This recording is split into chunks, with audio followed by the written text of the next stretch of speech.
Episode 4 of Uncurated and On View. This episode has been a long time coming. We've had summer break in the atelier, a recharge, which led to summer fun, having one of the very few tans in the state of Colorado, new friends, more on that later, and streamlining operations and projects. Some updates from the atelier first, beginning with the folk art floral piece from episodes 2 and 3, which you may remember.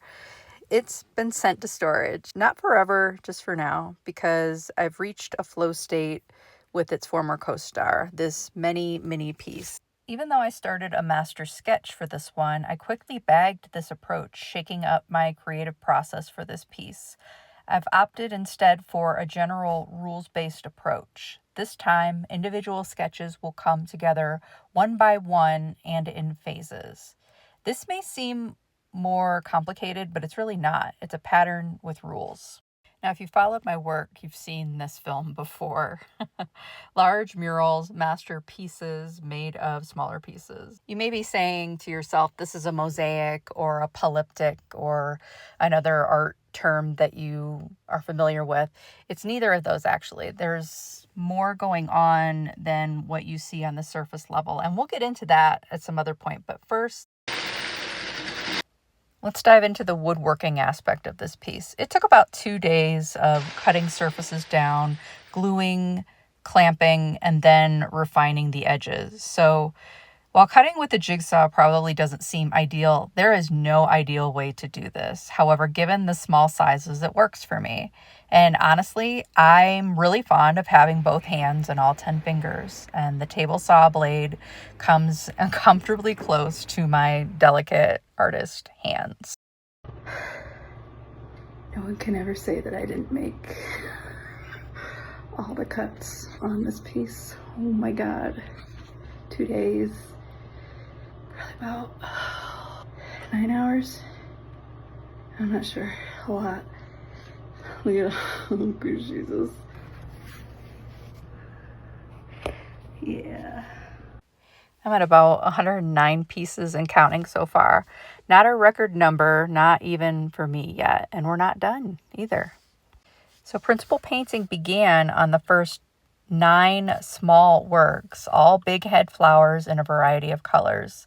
And I'm using my usual alkyd oil paints with a low relief polymer outliner to contain the paint in small segments. This large master painting will portray a massive climbing rose that's fallen off the wall trellis it was trained to climb. My vision is of a vining rose sprawling across a garden floor, attempting to reclaim its home on the wall.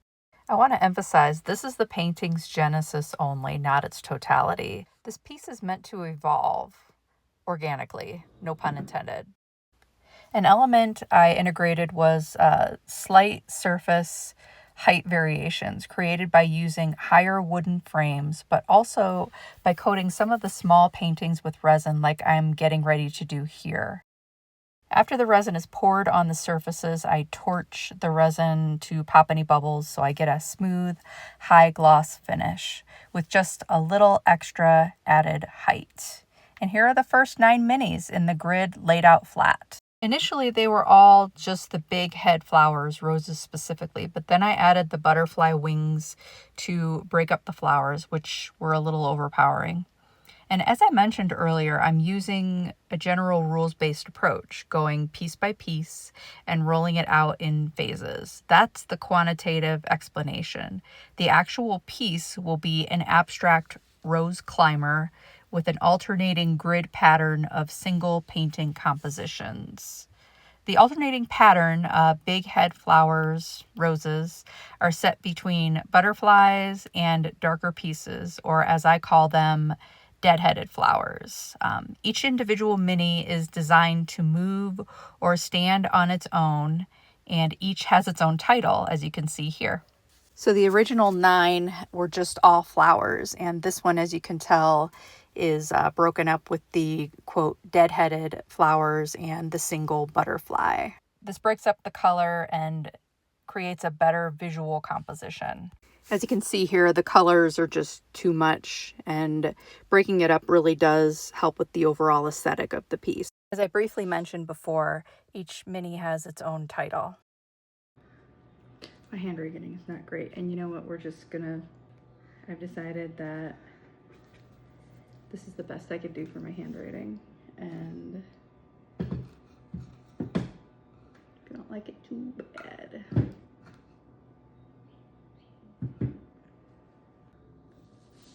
That one needs to be nice though. Exceptions are made. I added titles to each one to pour more of myself into this piece, since there are aspects of this master painting that are performance-based. It just made sense to do it that way. My life, my depth, my humor, my story, all of it. And this is something I've wanted to avoid my entire career, actually, this vulnerability.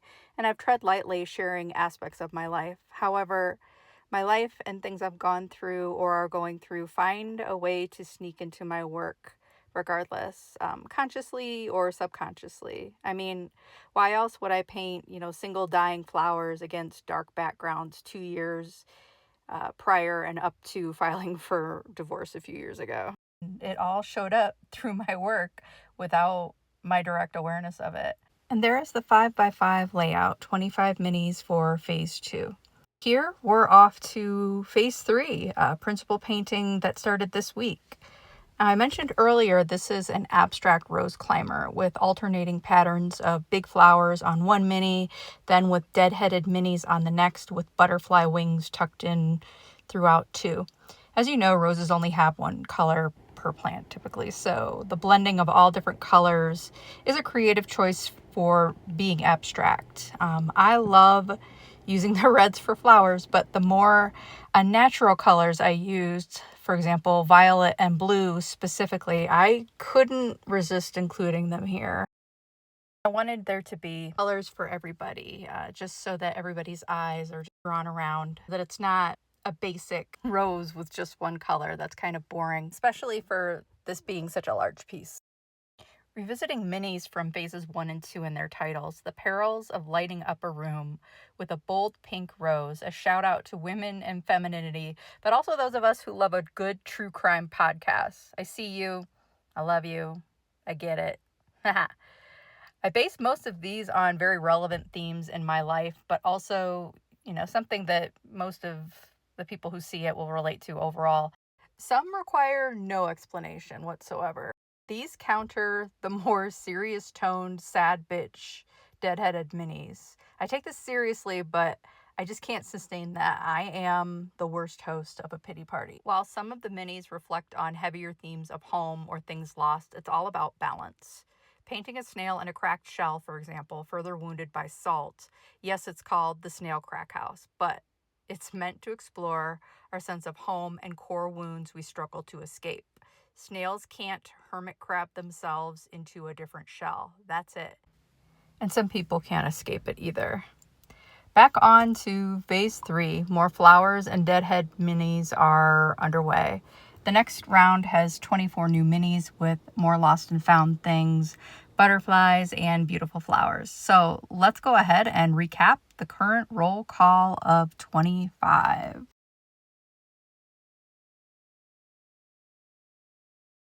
And as we scroll through the first 25, all of these are 4" by 4" squares, and they do come on a standard wooden frame, typical of what you would find for like a canvas frame, very small. And I do these pretty regularly. I do these as samples for real estate agents, interior designers, commercial designers, home builders, pretty much everybody. This is a regular occurrence in the atelier, and we package them up really nice. And that's 25. And with more to come very soon. Oh, circling back, the new friends we made. The atelier has been adopted by a murder of crows. We get regular wildlife visitors, but the crows are my favorite, and the blue jays. Did you know I need a specific follower or subscriber count to go live on most platforms? I'm not claiming it's unfair, but the audacity. So if you could do your part, like and subscribe to the channel, follow me on the socials, and check out my website. I have a few pieces available, mostly shippables that are ready to go. Some larger pieces are available, but require a little extra coordination. Thank you for watching, and see you next time.